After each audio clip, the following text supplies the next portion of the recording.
Welcome to Workplace Psychology with Dr. Martha Greidick. I'm Dr. Martha Greidick.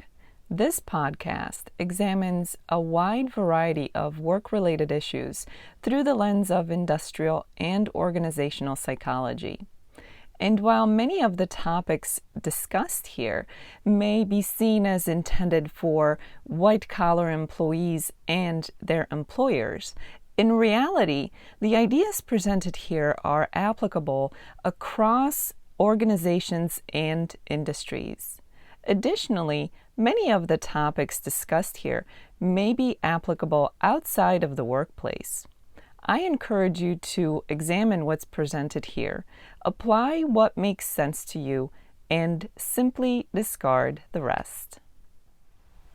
Setting proper boundaries at work is important, especially with your boss, but sometimes it can be a little bit difficult.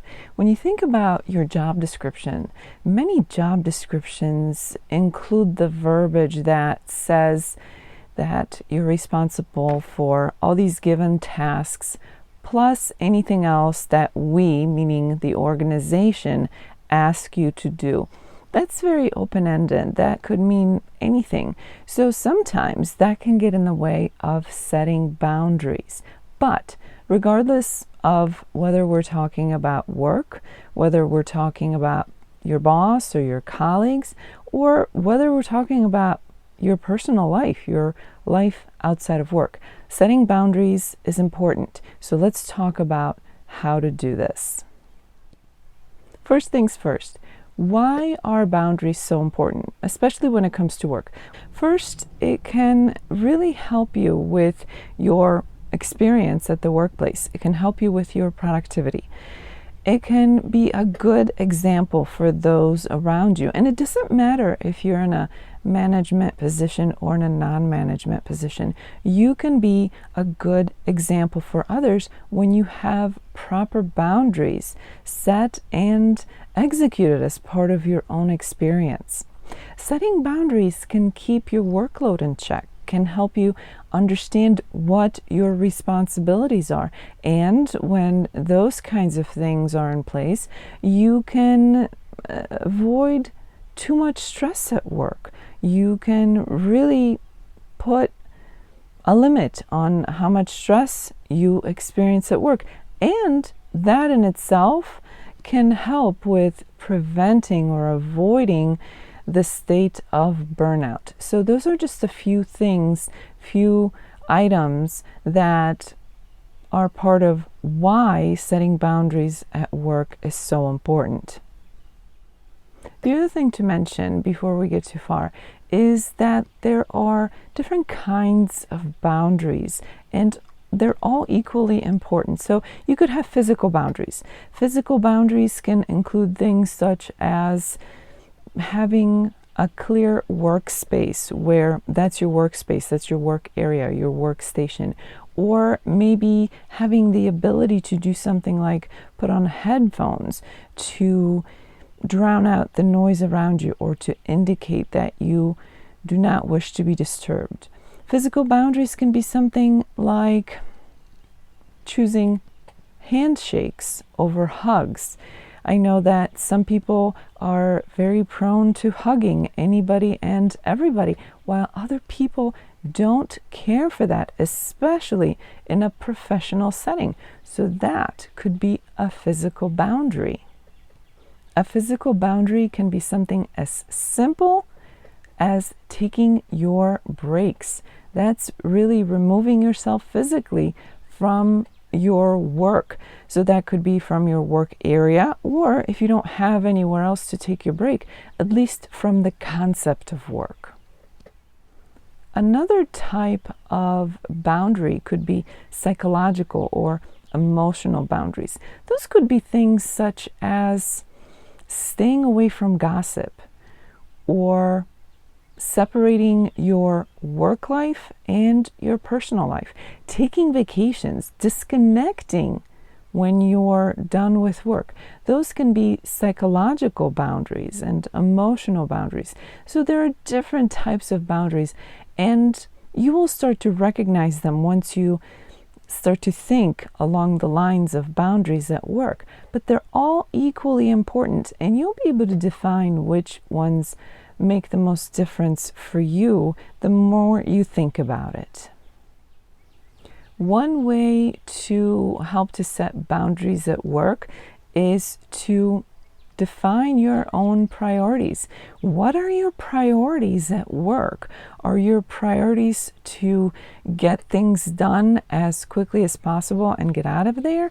Or maybe your priorities are to really get engaged and involved with the organization and to move your career forward. So you have to set your priorities, and know this, that your priorities will change over time, will change sometimes with the passage of seasons, sometimes with the passage of your career. They sometimes will also change depending on what's going on in your personal life. But at any given time, you should have some idea of what your priorities are, so that you can use your priorities as a guidance for your workplace experience and for the decisions you make, the decisions at work and the decisions that are related to your work. Make sure you define your schedule, and that of course is most likely going to be while discussing it with your employer. Not many people have the complete freedom of defining their schedule, although that is a reality for some. But take the time to define your schedule and stick to it. Your schedule may be the same every day, or it may be different from day to day, but as long as you have some kind of idea, some kind of boundaries around your schedule, that's a good starting point. Along the same lines, make sure you're taking time off. And when you are not working, whether that means that's after hours, whether that means you're on vacation or it's a holiday, then separate yourself from work. That's a boundary that many people ignore, that has been blurred by technology, by our ability to connect with work on a 24/7 type of basis for many jobs. So make sure that you define your schedule and stick to it. And again, your schedule may be one thing today and something else 6 months from now or a year from now. So remember that just because you're setting boundaries doesn't mean that they're written in stone, but changing your boundaries also doesn't mean that your previous boundaries were failures. You have to have boundaries that serve you in the now. Understand your workload and your responsibilities. And that can be tricky, as I mentioned at the very beginning of the episode. Sometimes those ambiguous words or phrases in your job description can make it a little more difficult, but the bottom line is that you should be able to have that conversation with your employer, whether that's your manager or someone in the HR department, to have a pretty good idea of what your responsibilities are. What is the definition of your job, of your position within the company? And try to stick to that. This is where you may have to learn how to say no. This is where you may have to learn how to delegate work to other people if you are in a position where you can do that. And that's not to say that you should never take on special projects or extra tasks if your time allows it, if you have interest in them, if they will potentially help you to advance in your career, however you want that to be. But having a good basic foundation in terms of how your job and your tasks and your responsibilities are defined is an important piece of your starting point, or where you are within the company, so that you don't allow things to get out of hand.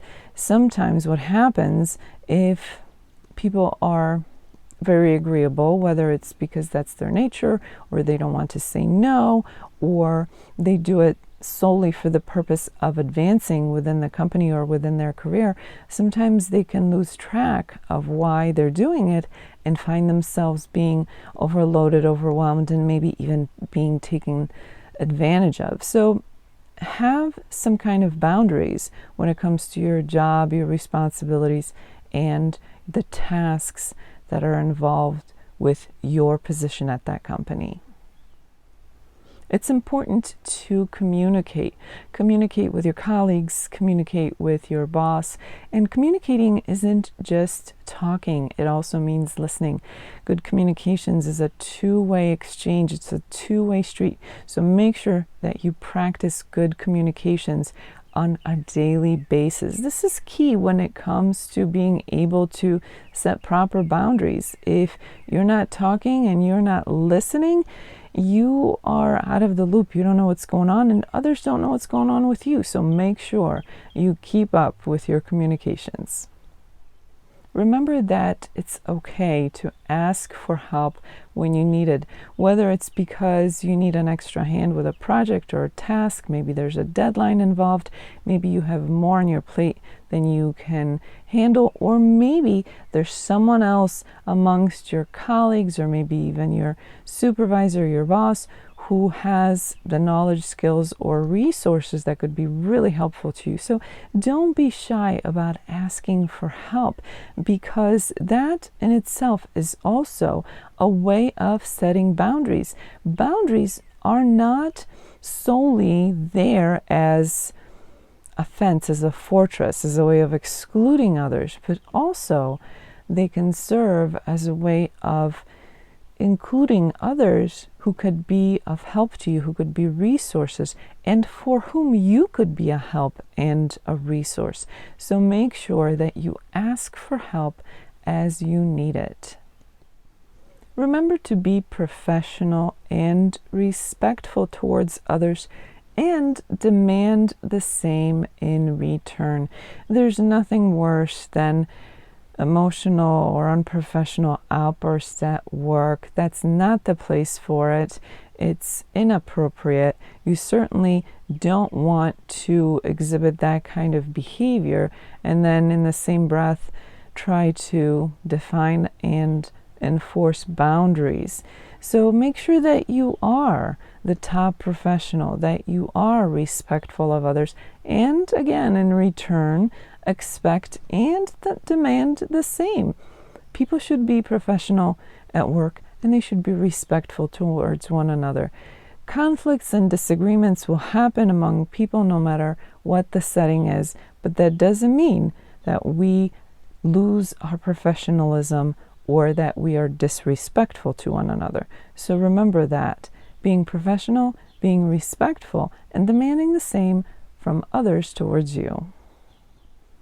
And finally, separate work from non-work.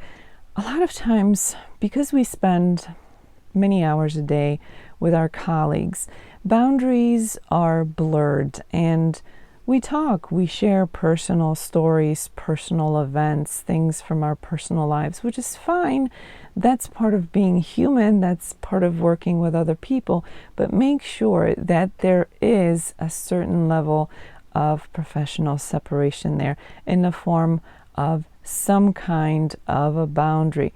It can be very difficult to go back once you cross that line and share too much personal information, but at the same time somehow demand professional distancing when it suits you.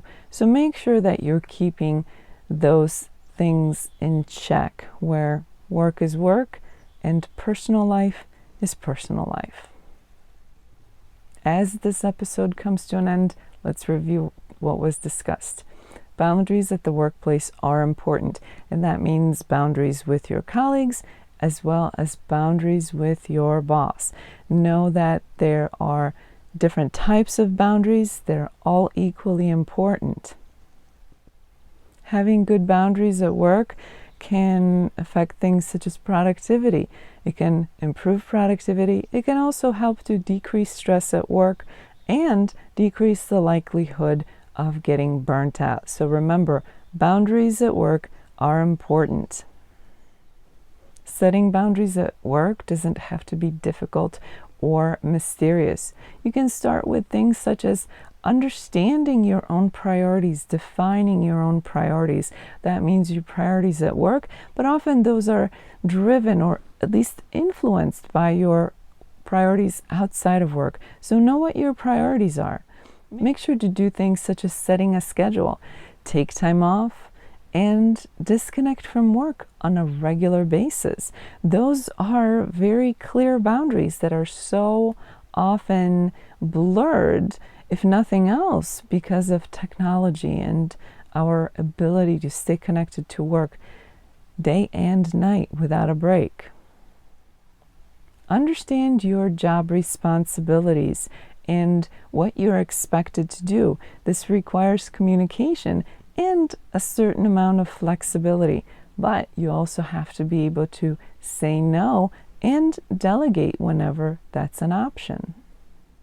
Ask for help when you need it. There's nothing wrong with that, and that does not in any way go against the idea of setting proper boundaries at work.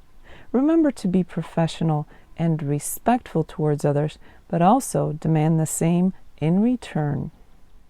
And remember to separate work from non-work. As the week unfolds, I encourage you to think about the boundaries that you have in place for your workplace experience. How are your boundaries? Are they well defined? Are they effective? Are they pretty blurry? Or did they at one point start out pretty well and then at some point in time get changed, or maybe they need to be adjusted and changed? So think about the boundaries that you have at work and how they enhance or maybe not enhance your experience at the workplace. Remember, boundaries are important. That means boundaries with your colleagues, boundaries with your boss, and there's nothing wrong with setting them, and there's nothing wrong with adjusting and changing them as your needs change over time. For those of you who experience this podcast in an audio-only version, I encourage you to check out my YouTube channel, Stress Free with Dr. G, where you can find the video version of the podcast. In addition to the video podcast, you can also find videos that focus on stress management. So I invite you to check out Stress Free with Dr. G on YouTube, and the link for that is in the description below. Thank you for joining me today. Please subscribe to this podcast. I look forward to seeing you here again next time. Until then, I wish you joy and well-being.